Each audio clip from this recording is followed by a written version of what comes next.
디모데후서 4장 18절입니다. 한 절인데 우리 한 목소리를 읽겠습니다. 시작.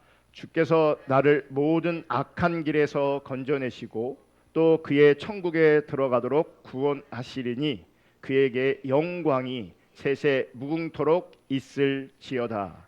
아멘. 그럼 우리는 전도할 때 주로 이렇게 말합니다. 예수 믿고 구원받아 천국 가세요. 예수 믿고 구원받아 천국 가세요. 예수 믿고 구원받고 천국 가라는 이 표현에 이런 복음에 있어서 핵심적인 요소가 사실 다 들어 있습니다. 뭐요? 예수. 예수는 누구인가? 믿음, 구원, 천국. 이것이 복음에 있어서 또 우리가 신앙생활하는 데 있어서 이것이 핵심적인 단어가 되는 겁니다. 예수, 믿음, 구원, 천국. 그래서 그동안 우리는 예수에 대해서 살펴봤고 믿음에 대해서 살펴봤고 또 지난 시간까지는 구원에 대해서 살펴봤습니다. 그리고 오늘부터는 이제 천국에 대해서 살펴보려고 합니다. 여러분은 지금 죽어도 천국 갈 수 있습니까? 지금 죽으면 천국 갈 수 있습니까? 지금 죽어도 천국 갈 수 있는 확신이 있습니까? 라고 물어본다면 어떻게 답하시겠습니까? 어떤 분들은요, 이런 질문이 되게 불편합니다. 지금 당장 죽으면 당신은 천국 갈 수 있느냐?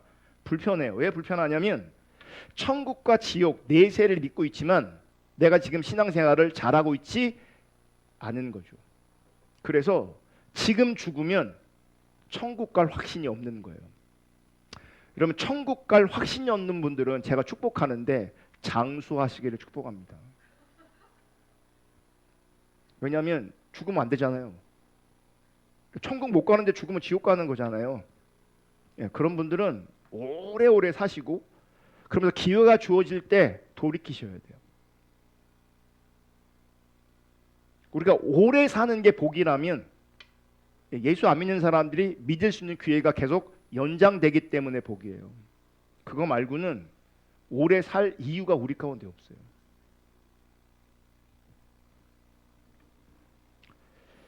당신은 지금 죽으면 천국 갈 수 있습니까?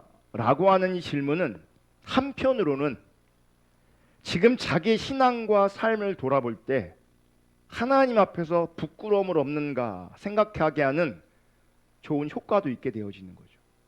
그러니까 돌이킬 수 있는 기회가 주어지는 거죠. 하지만 내세에 집착해서 천국 가려고 혹은 지옥 가지 않으려고 현세를 멀리하는 것은 그럼 바른 신앙이 아니에요. 그래서 일상이 무너진 신앙생활은 바른 신앙이 아닐 가능성이 굉장히 큽니다. 일상이 건강하지 않고 일상이 무너진 신앙생활은 바른 신앙생활이 아닙니다. 혹 그 이유가 뭐 천국과 지옥 때문이든 뭐 어떤 것 때문이든 일상이 무너진 신앙생활은 바른 신앙생활이 아니에요. 그리고 신앙생활 잘 하려면 여러분 일상이 건강하셔야 돼요. 일상이 무너질 정도로 신앙생활에 올인하는 거죠. 그러니까 일상이 무너지는 거죠. 왜 일상이 무너질 정도로 신앙생활에 올인할까? 자신의 신앙이 하나님 앞에서 인정되기를 원하는 겁니다. 그리고 열심히 해야 천국을 편안하게 확신할 수 있는 거예요. 그러니까 신앙생활에 내가 올인할 때에 천국이 충분히 보장되어 있다고 스스로 여길 수 있는 거죠. 편안하게 확신할 수 있게 되어지는 거예요. 그런데 이런 신앙적 가치관은 정확하게 율법주의입니다. 가짜 신앙입니다. 어떤 교회는 이렇게 율법주의적인 신앙관을 토대로 해서 천국과 지옥을 강조합니다. 그러다 보면 열심히 하지 못하는 분들은 지나치게 불안하게 됩니다. 떨게 되죠. 그래서 기쁨과 만족이 넘치는 신앙생활을 못하게 되는 거예요. 그러니까 참된 신앙생활은 기쁨으로, 만족으로, 평강으로, 행복으로 연결되는 거거든요. 그게 진짜 신앙생활이니까. 그런데 율법주의적인 가치관에서 신앙생활을 하면 불안해요. 늘 불안해요. 왜냐하면 내가 늘 못하고 있거든요. 잘 안 되고 있거든요. 제가 아는 지인 중에 지금 선교사로 나가 계시는데 이분이 이화여대 재학 중에 전도를 받아서 신앙생활을 시작했어요. 이분이 여장부예요. 네, 여장부. 웬만한 남자는요 그분 따라가지도 못해요. 뭐 리더십도 탁월하고 은사도 탁월하고 막 그러거든요. 제가 물어봤어요. 전사님은 그땐 전사님이었거든요. 전사님은 어떻게 예수 믿게 됐어요? 그랬더니 누군가가 자에게 전도를 했는데 예수 믿으면 천국 가고 예수 안 믿으면 지옥 간대요. 근데 그 말이 남은 거예요. 계속 맴돌았던 거죠. 그래서 그분이 자기는 지옥 가기 싫어서 신앙생활을 시작했다고. 지옥 가기 싫어서 교회 다니기 시작했다고. 시간이 지나서 인격적으로 주님을 만나서 자신의 삶을 주님 앞에 온전히 드리는 사역자가 되었지만 시작은 지옥 가지 않으려고 신앙생활했대요. 여러분, 지옥 가지 않으려고 예수 믿는 것 그나마 다행일 수는 있지만 지옥 가지 않으려고 예수 믿는 건 성경이 말하는 참된 신앙생활은 아니에요. 그러니까 반대로 천국 가려고 신앙생활하면 그것도 참된 신앙이 아닌 거예요. 지옥 안 가려고 하는 것도 신앙생활하는 것도 그 참된 신앙이 아니에요.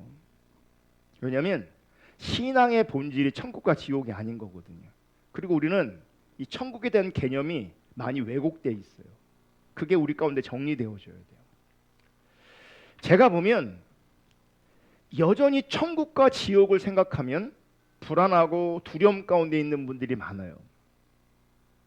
확신하지 못하는 거예요.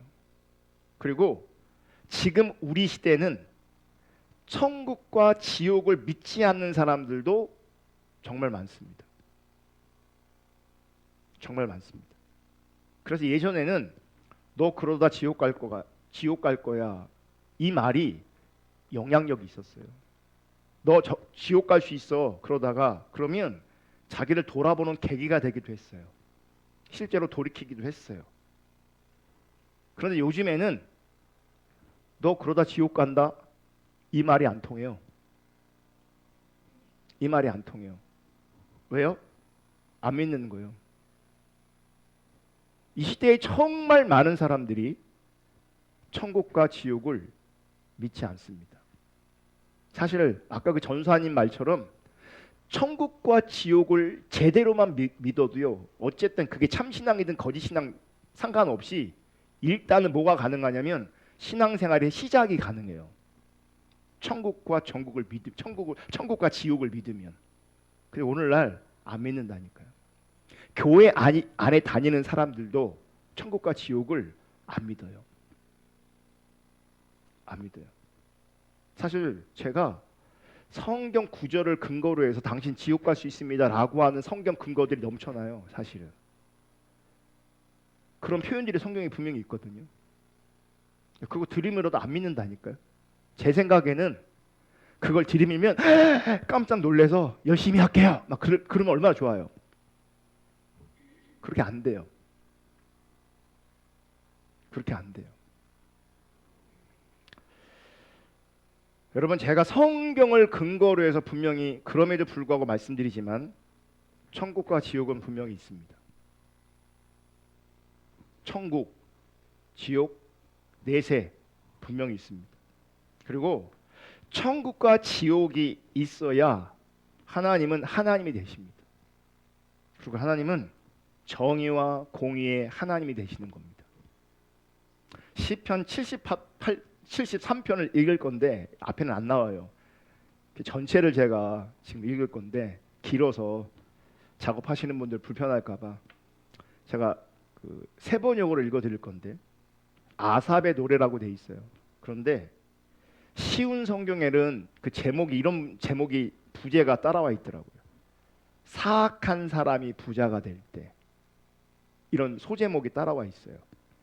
잘 들으세요. 앞에 안 나오니까. 하나님은 마음이 정직한 사람과 마음이 정결한 사람에게 선을 베푸시는 분이건만 나는 그 확신을 잃고 넘어질 뻔했구나. 그러니까 이분이 하나님의 기준으로 받아들인 신앙이 무엇이냐면, 하나님은 마음이 정직한 사람과 마음이 정결한 사람에게 뭘 베풀어요? 선을 베푸는 거예요. 이 선이라는 개념 안에는 우리가 생각하는 복이라는 개념이 포함되어 있는 거예요. 그러니까 신앙생활 착실하게 하고 정직한 자리에 있고 정결한 자리에 있고, 그럼 그 사람에게 뭘 주시는 거예요? 복, 선을 주시는 거예요.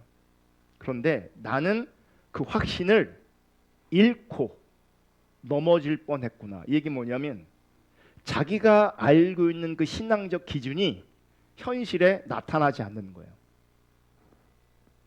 그래서 그분이 뭐라고 표현하냐면, 그 믿음을 버리고 미끄러질 뻔했구나. 지금 시험 드는 거예요. 자기가 믿고 있는 대로 현실에서는 안 나타나는 거예요. 선한 사람들이, 정직한 사람들이, 마음이 정결한 사람들이, 혹은 하나님을 잘 믿는 사람들이 잘 돼야 되는데 실제는 그러지 않은 거예요. 그래서 마음이 상한 거예요. 그래서 믿음이 버려질 뻔한 거예요. 믿음이 막 흔들리는 거죠. 그래서 미끄러질 뻔했다. 그 믿음에서 자기가 떨어질 뻔했다. 이렇게 표현하는 거예요. 그것은 내가 거만한 자를 시샘하고 악인들이 누리는 평안을 부러웠기 때문이다. 뭐냐면, 세상에서 하나님 없는 데에 잘 되는 거예요. 문제는 그들이 부러운 거예요. 시샘이 나는 거예요. 그러면서 이런 마음이 드는 거죠. 나는 하나님 잘 믿는데 나는 복이라는 게 없고, 왜 쟤는 하나님 안 믿는데 복이라는 게 주어지냐. 그 복이라는 게 주어지는 것이 부러워 보이는 거예요. 부러워. 네. 인간이라는 게 어쩔 수 없어요. 제가 지방에 나가면 그런 갈등이 없어요. 왜냐면 다 봉고차 타고 오거든요. 다. 그 지방의 목사님들이 다 봉고차, 스타렉스 뭐. 그나마 우리는 낫죠. 뭐예요? 카니발이잖아요. 근래 며칠 전에 동기들 몇 사람 만났는데 한 친구가 그랜저 타고 온 거예요. 마음이 좋겠다. 그런 마음이 들은 거예요. 그걸 뭐 제가 계속 갖고 있거나 그걸 뭐 파고 있거나 그런 건 아니지만, 세상 사람들이 잘 되는 걸 보면은 마음에서 이런 마음이 올라오는 거예요. 꿈틀꿈틀 되는 거죠. 왜 하나님 있는 나는 못 살고 하나님 없는 쟤는 잘 살까? 그러면서 이분이 얘기하는, 나는 내가 거만한 자를 시샘하고 악인들이 누리는 평안을 부러워했기 때문이다.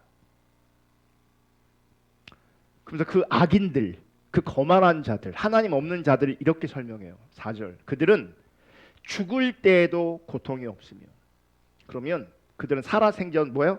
호강하며 사는 거예요. 죽을 때조차도 고통 없어요. 그러니까 우리가 기대하는 죽음 그거 아니에요? 고통 없이 죽는 거. 사실 우리는 죽음을 두려워하는 게 아니라 죽음 앞에 있는 고통이 두려운 거잖아요. 막 아픈 거 막. 솔직히 그죠? 네. 저는 솔직히 죽음은 안 두려워요. 죽음은 안 두려워요. 정말. 네. 근데 그 죽음 앞에 있을 어떤 고통들에 대한 두려움은 있어요. 근데 이 악인은 죽을 때도 고통이 없대요. 편안하게. 그러니까 우리가 이런 얘기하거든요. 장례식장에. 우리 부모님이 예수 믿어갖고 편안하게 돌아가셨다고. 네. 그러면서 이런 얘기도 해요. 믿음 없는 사람들은 이렇게 죽는 것 같아. 그러니까 편안을 강조하는 거야. 편안하셨다고. 편안하셨다고. 그러면서 반대로 예수 없는 사람들은 이상하게 고통스럽게 죽을 것 같은 표정도. 근데 사실은 그렇지 않아요. 그러니까 내가 혹은 뭐 우리 주인 예수 믿는데 이렇게 죽을 수 있어요. 그 이상한 거 아니에요. 그때 그런 거예요. 근심 안 하셔도 돼요. 이렇게 다 죽을 수 있어요. 무슨 아시겠어요? 그게 중요한 게 아니라고요. 그게 본질이 아니라고요. 그러니까 하나님 없는 사람도 얼마든지 고통 없이 편안하게 죽을 수 있어요. 그게 본질이 아니라고요. 근데 우리는 그걸로 위안 삼아요 막. 근데 거꾸로 이렇게 좀 어떻게 돼요? 불편할 거 아니에요.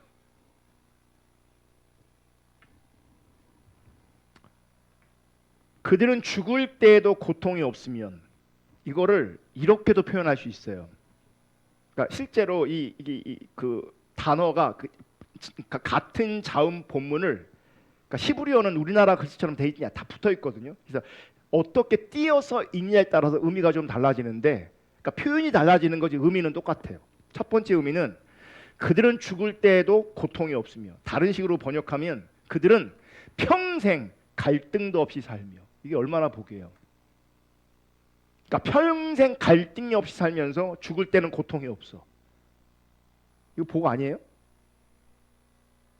이 복 아니에요. 복이잖아요.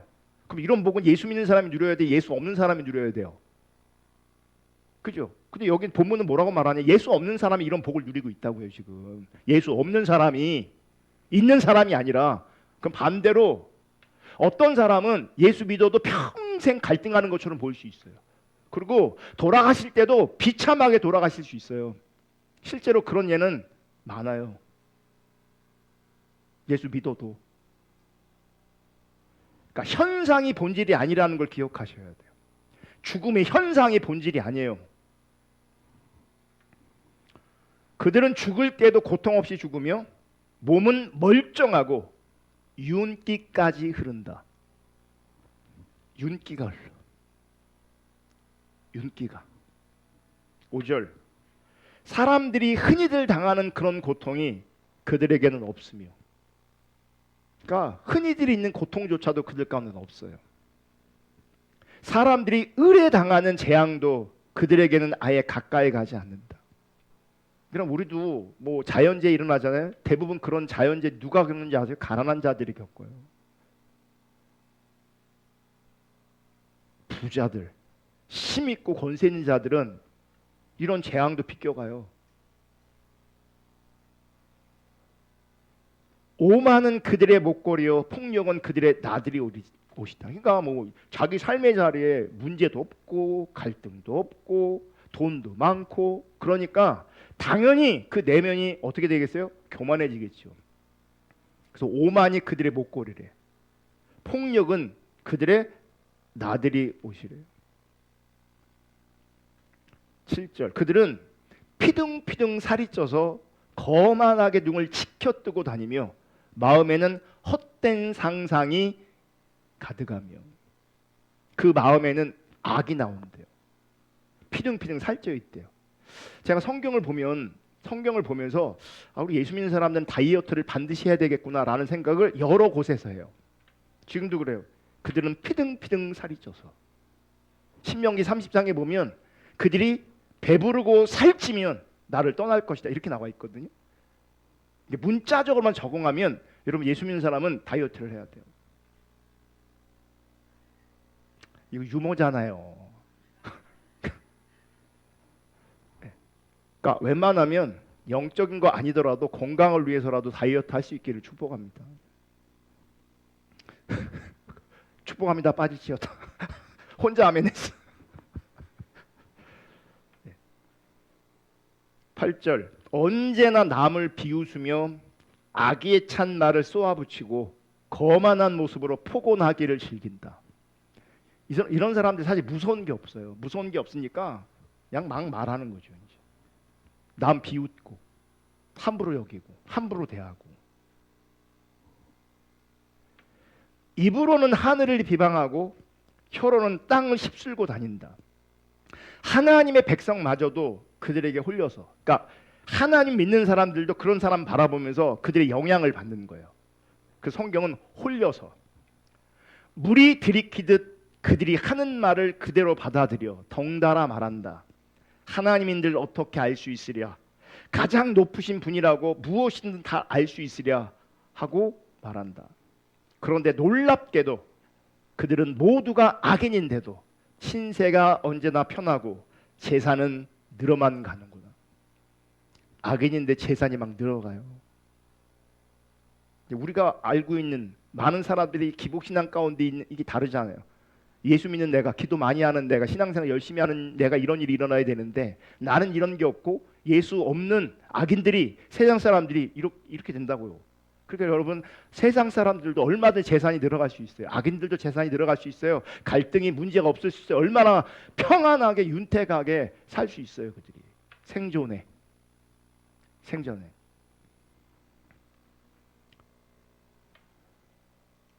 이렇다면, 그러니까 이제 고민하는 거예요. 시편 기자가 이렇다면 내가 깨끗한 마음으로 살아온 것과 내 손으로 죄를 짓지 않고 깨끗하게 살아온 것이 허사라는 말인가?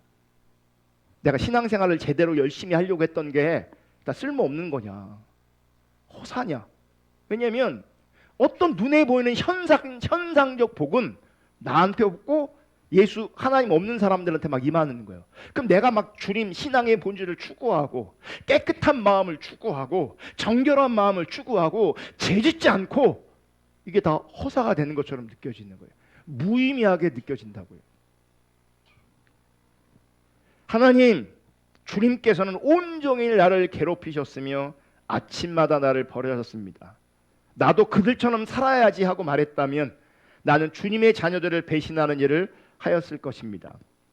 내가 이 얽힌 문제를 풀어보려고 깊이 생각해 보았으나 그것은 내가 풀기에는 너무나 어려운 문제였습니다. 그러나 마침내 하나님의 성소에 들어가서야 이게 키예요. 여러분, 이런저런 어려움, 갈등, 의문이 있을 때 이게 어디서 풀리냐면 내가 성소에서 주님의 임재 속에 주님 앞에 엎드려 있을 때, 말씀과 기도로 주님 앞에 엎드려 있을 때 이게 풀리기 시작하는 거예요. 그러니까 혼자 생각하면 갈등이 더 커져요.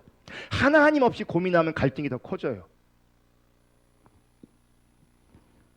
시편 기자도 고민이 많았는데, 갈등이 많았는데 마침내 하나님의 성소에 들어가서야 악한 자들의 종말이 어떻게 되리라는 것을 깨닫게 되었습니다. 자, 종말, 그들의 종말, 그들의 진짜 마지막이 어떻게 되는가를 정확하게 이제 뭐 한 거예요? 알게 된 거예요. 주님께서 그들을 미끄러운 곳에 세우시며 거기에서 넘어져서 멸망에 이르게 하십니다. 그러면 이 미끄러짐, 이 멸망은 죽음 전이에요? 죽음 이후예요? 죽음 이후죠. 왜냐면 아까 죽을 때도 어떻게 죽는다고요? 고통 없이 죽는다 그랬잖아요. 그러니까 여기서 말하는 심판은 죽음 이후에 있는 거예요. 죽음 이전이 아니라. 그들이 갑자기 놀라운 일을 당하며 공포에 떨면서 자취를 감추며 마침내 끝장을 맞이합니다. 아침이 되어서 일어나면 악몽이 다 사라져 없어지듯이 주님께서 깨어나실 때에 그들은 한낱 꿈처럼 자취도 없이 사라집니다. 그러니까 이 땅 한평생 정말 강력하게 살았어도 그 강력함은 허상입니다. 지금 우리 육체도 허상이에요. 왜요? 이거 몇십 년 지나면 이거 없어질 거예요. 그럼 있는 거예요, 없는 거예요? 없는 거나 마찬가지죠. 그걸 잊는 거죠. 그러니까 이 땅에 눈에 보이는 현상, 그 모든 것들은 허상이에요, 사실은. 돈, 죽음 이후에 내가 못까지 가잖아요. 의미가 없는 날이 반드시 온다고요. 네. 미국에 한 청년이 로또를 맞았대요. 우리가 상상할 수 없는 로또를 받았는데 그분이 비행기를 샀대. 자가용 비행기를. 비행기. 왜 사는 줄 아세요? 농구 구경하러 다니려고. 그럼 얼마나 부럽습니까? 자기가 원하는 차도 몇 대 있고 저택을 사놓고 평생 뭐 하는 거야? 놀고 먹는 거지. 농구 구경하려고 비행기를 샀다니까. 농구 구경하려고. 그거 다 허상해요. 지금은 의미가 있죠. 근데 그분이 나이를 먹으면, 병들면, 죽음 앞에 있으면, 혹은 죽음을 지나가면 그 모든 것들은 허상이에요. 외모 아무리 가꿔 보십시오. 허상입니다. 그렇다고 가꾸지 않으면 안 돼요. 어떤 분은 꼭 가꾸셔야 돼요. 보세요. 나의 가슴이 쓰리고 심장이 찔린 듯이 아파도 나는 우둔하여 아무것도 몰랐습니다. 나는 다만 주님 앞에 있는 한 마리 짐승이었습니다. 그러니까 뭐예요? 내가 갈등했던 자리, 고민했던 자리, 자기 딴에는 심각한 자리였는데도 불구하고 그 자리는 깨닫고 보니까 한 마리 짐승이었다는 거예요. 무지했다는 거죠. 어리석었다는 거죠. 그러니까 많은 사람들이 짐승적 자리에서 고민하고 갈등하고 이러고 있는 거예요. 자기 딴엔 심각해. 자기 딴에는. 시편 기자가 자기를 봤어요. 나는 주님 앞에서 한 마리 짐승이었다. 깨닫지 못하는, 무지했던, 어리석었던. 그러나 나는 늘 주님과 함께 있으므로 주님께서 내 오른손을 붙잡아 주십니다. 주님의 교훈으로 나를 인도해 주시고 마침내 나를 주님의 영광에 참여시켜 주실 줄 믿습니다. 이 영광은 언제예요? 그러면 이분이 고민하는 건 뭐예요? 현실이잖아요. 왜 현실 가운데 나는 없고 쟤는 있냐? 나는 가난하고 왜 쟤는 부자냐? 나는 못 누리고 쟤는 많이 누리냐? 이거였잖아요. 이거. 근데 주님께서 마침내 나를 주님의 영광에 참여시켜 주실 줄 믿습니다. 이거는 생전이요, 죽음 이후예요. 이건 죽음 이후예요. 정확하게 보이는 거예요. 내가 주님과 함께하니 하늘로 가더라도 내게 주님밖에 누가 더 있겠습니까? 이게 비춰지니까 하늘에 가면 그때 주님은 나에게 가장 귀한 분이고, 땅에서라도 내가 무엇을 더 바라겠습니까? 뭘 바란다해? 주님만 있으면 된다는 거예요. 주님만 있으면. 내 몸과 마음이 다 시들어가도 하나님은 언제나 내 마음에 든든한 반석이시오 내가 받을 몫의 전부이십니다. 바뀌는 게 뭐냐면 이제 하나님이 나의 복이다, 하나님이 나의 생명이다 라고 바뀌는 거예요. 현상은 다 없어질 거예요. 의미 없어질 거라고요. 현상은. 그래서 주님만 남는 거죠. 그러니까 여러분의 인생 가운데 여러분의 인생의 결국에 주님이 남아 있어야 되는데 그 주님이 없으면 아무것도 아니라는 거죠. 심판이라는 거죠. 27절 이렇게 말해요. 주님을 멀리하는 사람은 망할 것입니다. 이 땅에서는 성공한 것처럼 보여도 그 사람 분명히 망할 것입니다. 주님 앞에서 정절을 벌이는 사람은 주님께서 멸하실 것입니다. 하나님께 가까이 있는 것이 나에게 복이니 내가 주 하나님을 나의 피난처로 삼고 주님께서 이루신 모든 일을 전파하렵니다. 이 시편 73편만 보더라도 여러분 천국과 지옥은 분명히 있습니다. 구원과 심판은 반드시 있습니다. 누가 심판받냐? 기억하세요. 하나님 안 믿는 이방 사람들, 하나님 관점에서 세상 사람들 당연히 심판받고요. 또 심판의 대상이 있어요. 거짓 신앙이에요. 참 신앙만 심판에서 제외되는 겁니다. 거짓 신앙 심판받고요. 세상 심판받습니다. 천국과 지옥 분명히 있고 구원과 심판 분명히 있습니다. 그러므로 나 교회 다녔어요. 이게 전부가 아니라고요. 나 신앙생활 했어요. 이게 전부가 아니에요. 참 신앙이어야 되는 거예요. 진짜 신앙이어야 되는 거예요. 아멘. 그러면 어떻게 천국을 생각할 때 우리가 두렵지 않고 불안한 것이 아니라 행복할 수 있을까? 어떻게 하면 천국의 소망이 가득하며 기쁨이 넘치는 인생을 살기 위해서는 어떻게 해야 되는가? 천국이 무엇인가를 먼저 분명히 알아야 되겠죠. 그럼 성경은 천국에 대해서 뭐라고 말하고 있을까? 근데 여러분 성경을 보면 천국은 굉장히 중요한 곳임에도 불구하고 그 중요성에 비해 천국이라는 단어는 별로 안 나와요. 개역 개정 한글 성경으로 기준으로 하면 38번 나와요. 38번. 근데 어떤 분은 37번 나온다고 말하는 사람도 있어요. 그럼 왜 37번이라고 말하는가? 그것은 천국을 말하고 있는 성경 구절들이 있잖아요. 구절들이 37번인 거예요. 그러니까 천국이라는 단어를 뽑으면 38개가 나와요. 그러니까 38개, 그러니까 37개의 구절 중에 한 구절은 천국을 2번 말하고 있는 거예요. 그래서 38번 나온다라고 하는 건 천국의 그 단어 숫자를 말하는 것이고 37번 나온다라고 하는 건 절수를 말하는 거예요. 마태복음 5장 19절. 그러므로 누구든지 이 계명 중 지극히 작은 것 하나라도 버리고 또 그같이 사람을 가르치는 자는 천국에서 지극히 작다 일컬음을 받을 것이요 누구든지 이를 행하며 가르치는 자는 천국에서 크다 일컬음을 받으리라. 이렇게 다른 구절은 천국이 한 번 언급되는데 여긴 2번 언급되는 거예요. 그래서 시각에 따라 38번도 되고 37번도 되는 거예요.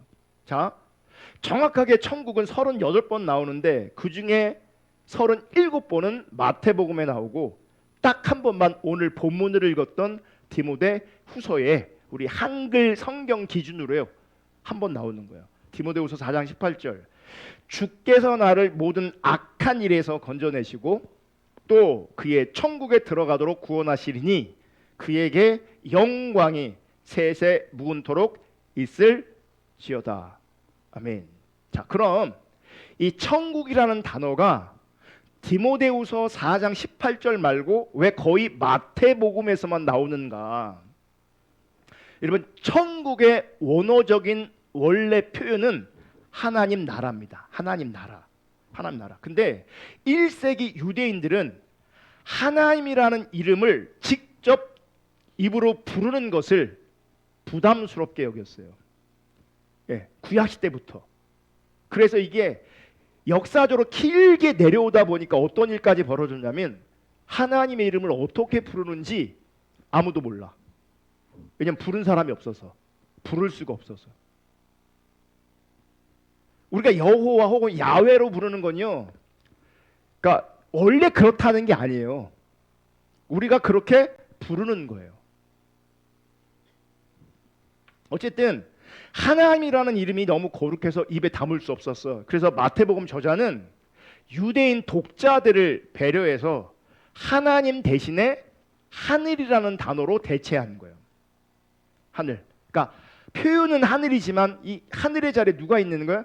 하나님이 있는 거예요. 그러니까 하나님 나라인데 원래 이거를 하나님 우리가 부를 수 없으니까 하늘을 나라로 기록한 거예요. 표현하는 거죠, 그렇게. 그런데 한글 성경 번역자들은 이 하늘나라를 우리가 한자 문화잖아요. 뭘로 바뀐 거예요? 하늘나라가 천국으로 바뀐 거예요. 천국으로. 그리고 한자 문화 생활권에 있다 보니까 교회 리더들도 하나님 나라라고 하는 표현을 쓰기보다는 천국을 많이 쓰게 된 거죠. 사용하게 된 거죠. 그러니까 한국 교인들에게는 천국이 하나님 나라보다 훨씬 더 익숙한 표현이 되는 거예요. 제가 어렸을 때는요, 하나님 나라라는 표현을 사실 거의 안 썼어요. 하나님 나라 신학이 등장하기 전까지는 하나님 나라가 성경에 분명히 있음에도 불구하고 하나님 나라보다는 천국이라는 말을 특별히 우리나라 한국교회에서는 훨씬 더 많이 사용했어요. 근데 천국은 정확하게 뭘 말하는 거예요? 하나님 나라를 말하는 거예요. 하나님 나라. 그러면 이 하나님 나라를 검색하면 신약 성경에 10번이 나와요. 구약에는 한 번도 안 나와요. 하나님 나라라는 이 표현이 구약에는 한 번도 안 나오고요. 신약에만 10번 나와요. 그리고 하나님의 나라 치면 58회가 나와요. 58회. 그러면 천국도 하나님 나라고 하나님 나라, 하나님의 나라 다 포함하면 106번이 나와요. 자, 그럼 하나님 나라가 뭔가? 여러분, 예수님 사역하실 때 가장 많이 전했던 내용이 뭐냐? 하나님 나라예요. 그래서 하나님 나라의 복음이라 그러는 거예요. 천국 복음이라고 말하잖아요. 그게 하나님 나라의 복음이에요. 그러니까 이 땅에서 예수님은 뭘 선포하신 거냐면, 뭘 가르치신 거냐면 하나님 나라를 가르치신 거예요. 하나님 나라를. 다른 거 가르친 게 아니에요. 하나님 나라예요. 우리가 잘 아는 마태복음 5장부터 산상수훈이 나오는데 팔복부터 해서 그 산상순이 뭐냐면 하나님 나라 혹은 하나님 나라의 백성은 이렇게 살라고 가르치는 거예요. 그러니까 예수님이 설교하신 주제는 하나님 나라예요. 그럼 우리가 뭘 알아야 돼요 그러면? 하나님 나라를 당연히 알아야겠죠. 우리 신앙의 복음의 핵심이니까. 근데 문제는 우리 하나님 나라를 몰라요. 그리고 하나님 나라를 접근할 때 천국이라는 이미지가 너무 강해서 나중에 죽어서 가는 나라로만 생각해요. 그게 신앙의 왜곡이에요. 자, 나라라고 했잖아요. 하나님 나라. 그럼 우리는 나라 하면 지역에 있는 영토를 가진 나라들을 생각해요. 공간을 생각한다고요. 지역을 생각한다고요. 근데 하나님 나라는 영토, 지리적 영역 혹은 공간의 영역이 아니에요. 하나님 나라는 지리적 영역이 아니라 하나님의 통치, 하나님의 왕권을 말하는 거예요. 하나님의 통치, 하나님 나라. 그러니까 하나님 나라는 어디냐? 하나님의 통치가 미치는 영역. 하나님의 통치가 미치는 그 영역이 하나님 나라가 되는 거예요.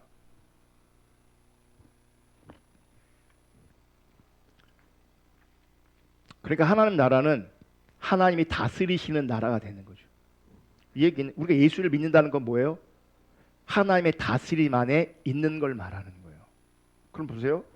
교회는 내가 다녔고 수십 년 예수를 믿었는데 하나님의 통치 혹은 하나님의 다스림 나 그거 잘 모르겠어요.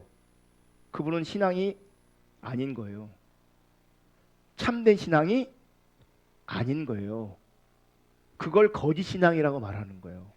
신앙의 모양은 다 있으나 하나님의 통치가 그곳에 없는 거죠. 누가 그랬어요? 구약시대 이스라엘 백성들이 그랬어요. 다 있었어요. 다 있었어요. 근데 거기는 하나님이 없었어요. 하나님의 통치가 임하지 않았다고요. 그러니까 얼마나 심각하고 참담한지 하나님의 사람들을 보내서 하나님의 그들에게 말씀하시는데 안 들어요.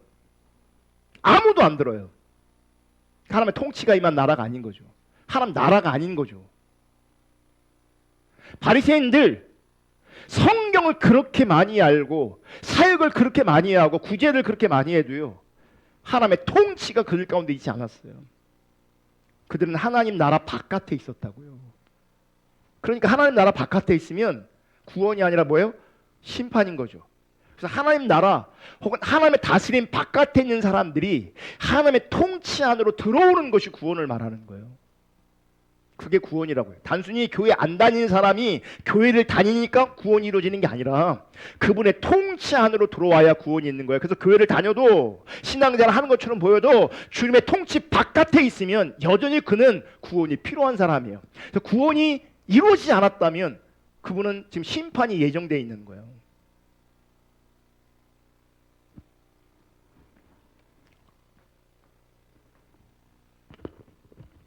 하나님 나라는 예수님이 이 땅에 오셔서 언급한 게 아니에요. 구약에 이미 있었어요. 구약은 하나님 나라라는 표현은 없지만 다른 표현으로 하나님이 왕이신 것을 하나님 나라라는 것을 말하고 있어요. 무슨 이야기냐면 구약 성경에 이미 하나님 나라의 개념이 있어요. 하나님의 다스리심, 하나님의 통치라는 개념이 나온다고요.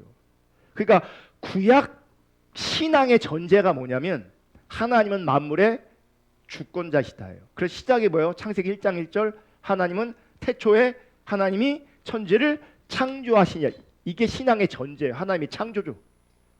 하나님 이 땅을 만드셨고 이 땅을 다스린다는 거예요. 이게 신앙의 전제예요. 구약 신앙의 전제는 그래서 하나님이 우리의 왕이라는 거예요. 하나님이 우리의 주권자가 되고 하나님이 우리의 통치자라는 거예요. 아멘. 이게 신앙의 전제예요. 구약 신앙의 전제. 제가 옛날에 어렸을 때 연안부도를 갔는데요. 해병대들이 훈련받고 있었어요. 근데 한 병사가 엄청 두드려 맞더라고요. 엄청 두드려 맞고 있어요. 그때는 막 그랬어요. 사람들 민간인들이 있는데도 두드려 패고 막 그랬어요. 왜 두드려 패는지 아세요? 그 사람들은요, 이게 훈련 받으면서 물 먹죠. 여기다 이제 수경 쓰면 거기다 물 채워놓고 물 속에서 밥 먹고 막 이런 거 시키거든요. 이런 걸 시켜요. 그런 걸 안 따라왔다고, 제대로 훈련 받지 않았다고 그거 갖고 뭐 하는지 해서 막 패고 난리가 났어요. 근데 여러분, 그 문화 안에서는 그 통치, 법, 거기에 주권이 있는 거예요. 그게 법이에요. 우리가 볼 땐 부당하게 보여도 그 문화 안에서는 그게 법이라고요. 내가 그 속에 들어가 있으면 그 법을 따라가야 되는 거예요. 내가 그 바깥에 있으면 상관이 없어요. 군인들도 내가 바닷물, 짠 물에 있는 밥을 내가 먹을 이유가 없잖아요. 먹으라고 내가 먹을 이유가 없잖아요. 먹어볼래? 안 먹어도 돼요, 나는. 근데 거기서는 너 이거 먹어 하면 먹어야 돼. 안 먹으면 뚜리도 막는다니까요. 그게 주권이에요. 그게 하나님의 통치예요. 그러니까 하나님이 우리를 그렇게 부당하게 뭔가 요구하신다는 게 아니에요. 기준과 법을 얘기하는 거예요. 그 하나님의 기준을 따라가야, 그 하나님의 기준을 내가 받아들여야 내가 그분의 통치 아래 있는 거죠. 하나님 다스림 아래 있는 거죠. 그래서 하나님의 통치와 다스림에서 가장 강력한 대적은 자기중심이에요. 이 자기중심이 하나님의 주권 앞에 순복하지 못하게 만들어요. 자꾸 따져. 왜? 내가 왜 그거 해야 되는데요? 따진다고요. 하나님 앞에. 하나님이 창조주고 하나님이 왕이고 하나님이 절대적 진리인데 내가 이해가 안 된다고, 혹은 내가 나에게 이익이 없는 것처럼 보인다고 따진다고요. 그게 진리인데.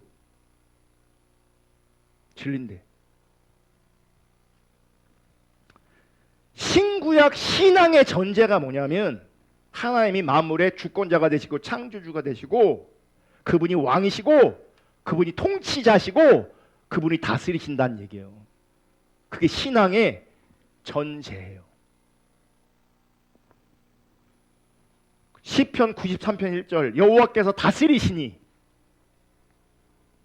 스스로 권위를 입으셨도다. 여호와께서 능력의 옷을 입으시며 띠를 띠셨으므로 세계도 경고히 서서 흔들리지 아니하도다.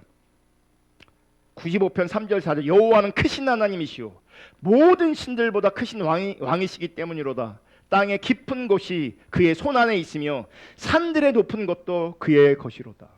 뭐예요? 구약 성경 전반에 하나의 왕이심을 말씀하고 있는 거예요. 여러분의 삶과 신앙에 있어서 하나님만이 유일한 주권자, 왕, 통치자가 될 수 있기를 주님의 이름으로 축복합니다. 그리고 하나님과 이런 관계성 안에 있을 때 그 사람은 가장 안전합니다. 여러분 인생을 스스로 책임져 보려고 고민하고 계획하고 이렇게 내 삶을 행복하게 하려 연구하고 그래서 무언가를 선택해 보십시오. 행복 따라오지 않습니다. 어떤 경우 돈이 따라와서 육체가 편할지 모르겠지만 육체의 편한 것과 마음이 평안한 것은 절대 다르다는 걸 기억하셔야 돼요.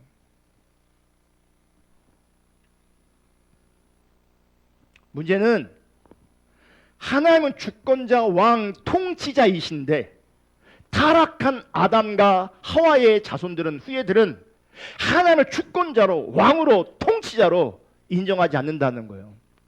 우리는 본능적으로 하나님을 왕으로 인정하지 않으려고 해요.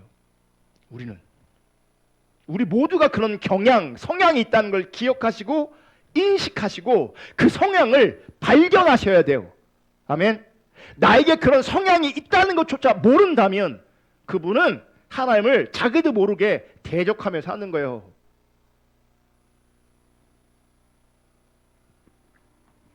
그래서 이 죄악된 세상에서는요, 하나님의 통치는 저항과 반대에 부딪히고 있어요.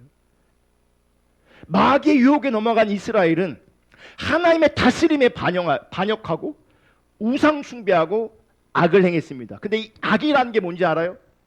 악한 행동도 악이지만 이 악 안에는 가난한 자를 돌보지 않는 걸 포함하는 거예요. 지난주 살펴본 것처럼. 근데 우리는 내가 특별히 살인하고 거짓말하고 막 이런 걸 악이라고 생각하니까 내가 그거 안 하면 나 착한 사람이라고 생각해요. 아니요. 가난하고 약자들을 돌보지 않는 것들, 그게 악에 포함되어 있어요. 그래서 그거 안에서 그거 돌이키라고, 너희 길과 그 행위를 바르게 하라고 말하는 거예요. 문제는 자신들이 하나님을 버리고 악을 행하며 우상을 숭배하는 것인지도 잘 인식하지 못한다는 거예요. 왜냐하면 타락한 인간들은 자신만을 위해서 열심히 살고 있기 때문에 그래요. 자신의 육체의 소욕을 채우는 데에만 진심이기 때문에 그래요. 그러니까 자기만 보는 거죠. 그러니까 자기가 하나님을 버렸는지 혹은 자기 하나님을 떠났는지 내가 우상을 숭배하는지 악을 행하는지 인식을 못하는 겁니다. 여러분도 지금 자기 자신만을 위해서 열심히 살고 계시다면 그 사람은 세상이라는 우상, 돈이라는 우상, 쾌락이라는 우상을 섬길 가능성이 굉장히 큰 겁니다. 문제는 내가 인식을 못하고 있다는 거죠. 왜요? 자기 자신만을 위해 그 사는 삶이 자기에게는 옳은 삶이라고 지금 인식하고 있거든요. 그러니까 열심히 자기를 위해 살아요. 그게 불법이든 합법이든 열심히 자기를 위해 살면 그게 옳다고 생각해요. 그래서 적극적으로 세상과 돈과 쾌락을 추구하고 있어요. 이게 잘 안 되면 낙심하고 절망하며 지옥 같은 인생을 살게 되는 거예요. 그래서 하나님은 선지자를 보내서 그들의 죄를 드러내십니다. 그리고 보냄받은 선지자들은 결국 이런 메시지를 전합니다. 하나님께서 메시아를 보낼 것이고 그 메시아를 통해서 심판과 구원이 이루어질 것이다. 그 심판과 구원으로 하나님께서 하나님의 왕권을 입증하시고 드러내실 것이다. 그래서 메시아가 오는 그날이 주의 날이 되는 것이고 새로운 시대가 열릴 것이다. 이걸 예언한 거예요. 그래서 구약 시대 그리고 예수님 시대의 사람들은 메시아로 말미암아 도래할 하나님 나라 새 시대를 기다리고 있었던 겁니다. 결국 예수가 말한 하나님 나라는 구약에서 예언된 구원의 날이 되는 거죠. 새 날, 구원의 날. 그리고 예수님께서 가르치신 그 하나님 나라에는 두 가지 측면이 있는데 하나는 이미 그리고 또 하나는 아직이에요. 이미와 아직. 첫 번째 하나님 나라는 이미 왔어요. 다시 말하면 구원도 이미 시작되었고 심판도 이미 시작되었어요. 하나님 나라가 이미 왔기 때문에. 예수님의 선포, 예수님의 사역, 예수님의 십자가의 죽음, 예수님의 부활을 통해서 하나님 나라는 이미 인간의 역사 가운데 현실이 되었다라고 하는 거예요. 그게 이미 온 하나님 나라예요. 누가복음 17장 20절. 바리새인들이 하나님 나라가 어느 때 임하나이까 묻거늘 예수께서 대답하여 이르시되 하나님 나라는 볼 수 있게 임하는 것이 아니요 또 여기 있다 저기 있다고도 못하리니 하나님 나라는 너희 안에 있느니라. 이 얘기는 하나님 나라가 이미 왔다라는 얘기예요. 그리고 우리가 이제 이 말을 오해하는 게 뭐냐면 하나님 나라가 지금 너희 안에 있다라고 말하잖아요. 그러니까 사람들이 이 말을 우리 안에 있다라고 얘기해요. 우리 안에. 그것도 틀린 게 아니에요. 왜냐하면 그러니까 바울은 성령이 우리 안에 거하신다고 하거든요. 그러니까 그런 관점에서 하나님 나라가 우리 가운데 임하는 게 맞아요. 근데 이 본문에서 말하는 너희 안에 하나님 나라가 임했다라는 그 말이 아니에요. 봐요. 지금 예수님 앞에 누굴 물어요? 뭘 물어요? 하나님 나라가 언제 임합니까? 물어요. 하나님 나라가 언제 임합니까? 그랬더니 예수님께서 하나님 나라는 너희들이 볼 수 있는 것으로 오는 게 아니다 그러는 거예요. 그러면서 또 여기 있다 저기 있다라고 있다고 못하리니 하나님은 너희 안에 있다 그러는 건데 이게 원어적으로 보면 하나님 나라는 지금 너희 사이에 있다라 그러는 거예요. 너희 사이에. 그럼 그 사이에 지금 현장을 보세요. 바리새인들이 둘러싸고 있어요. 그 바리새인들이 하나님 나라에 대해서 물어. 어디 있냐고 물어요. 그러니까 예수님께서 하나님 나라는 여기 있다 저기 있는 게 아니에요. 너희 안에 있어. 이 얘기는 너희 사이에 있어 라고 말하는 거예요. 이 얘기 뭔지 아세요? 지금 내가 하나님 나라로 왔다는 거예요. 이미 내가 하나님 나라라는 얘기예요. 내가 하나님 나라라는 얘기예요. 그러니까 하나님 나라는요 예수님의 오심으로 말미암아 이미 하나님 나라는 임했어요. 또 하나 하나님 나라는 아직 오지 않았어요. 이미 임한 하나님 나라는 역사의 마지막 날에 완성될 거예요. 그러니까 이미 왔고 이 역사의 마지막 날까지 뭐요? 진행이 되는 거죠. 그러니까 이미 왔지만 그래서 아직 안 오는 거예요. 그래서 이미와 아직 사이에 우리는 갈등이 있는 거예요. 왜냐하면 이미 왔지만 완성되지 않았기 때문에 지금도 뭐랑 싸워요? 죄와 싸워야 돼요. 지금도 우리는 자기 욕망하고 싸워야 되는 거예요. 왔지만 완성되지 않았기 때문에. 이미 임한 하나님 나라는 역사의 마지막 날에 분명히 완성될 것입니다. 예수가 영광스럽게 다시 올 때 하나님 나라는 이제 완전히 이루어지는 겁니다. 그때 가면 이 죄와의 싸움, 갈등 이런 문제가 다 해결되는 겁니다. 하나님 나라는 그래서 미래에 완전히 이루어질 하나님의 통치를 말해요. 누가복음 22장 28절부터 보면 너희는 나의 모든 시험 중에 항상 나와 함께한 자인즉 내 아버지께서 나라를 내게 맡기신 것 같이 나도 너희에게 맡겨 너희로 내 나라에 있어 내 상에서 먹고 마시며 또는 보좌에 앉아 이스라엘 12지파를 다스리게 하려 하노라. 그 뭐예요? 미래에 완성될 하나님 나라의 통치를 말하는 거죠. 그게 아직 안 왔다는 거예요. 그리고 그러니까 지금 그리스도인은 하나님 나라의 임의와 아직 사이에 있다 그랬잖아요. 근데 이미 왔고 아직 안 온 그 하나님 나라의 그 능력이 성령님을 통해서 우리 가운데 지금 맛보기로 현실이 되어지는 거예요. 그래서 뭐가 중요한지 아세요? 하나님 관계가 중요한 거예요. 그러니까 우리가 이미 온 그 하나님의 통치 아래에 있으면 완성된 그 하나님의 온전함이 성령의 역사를 통해서 부분적이지만 우리 가운데 막 실제가 돼요. 온전하진 않지만. 그래서 하나님 나라는 그리스도의 사역의 기초에서 영광스러운 미래 시대의 그 영원한 생명을 지금의 현실로 가져오시는 성령의 사역을 통해 우리 인간들이 그 생명을 지금도 누리고 경험할 수 있게 되어지는 거예요. 그러니까 보세요. 하나님 나라는 지금 이미와 아직 사이에 이렇게 연결되어 있는 거예요. 그러니까 생명, 영생도 한 번 더 다루겠지만 죽어서 가는 게 아니고 지금 생명과 영생과 지금 맞닿아 연결되어 있는 거예요. 그러니까 하나님과 관계라 그러잖아요. 구원은. 그러니까 지금 하나님과 관계된 자들이 죽음 이후에도 하나님과 관계되는 거예요. 그러니까 지금 관계되지 않으면 죽음은 완전 끝이에요. 그러니까 그분은 육체가 살아있을 때는 하나님께서 기회를 계속 주시지만 관계가 회복되지 않으면 그분은 죽음을 지나 하나님이 없는 거죠. 그럼 하나님 없는 데가 어디예요? 거기가 지옥이에요. 관계가 연결되어 있어야 되고 생명이 연결되어 있어야 된다고요.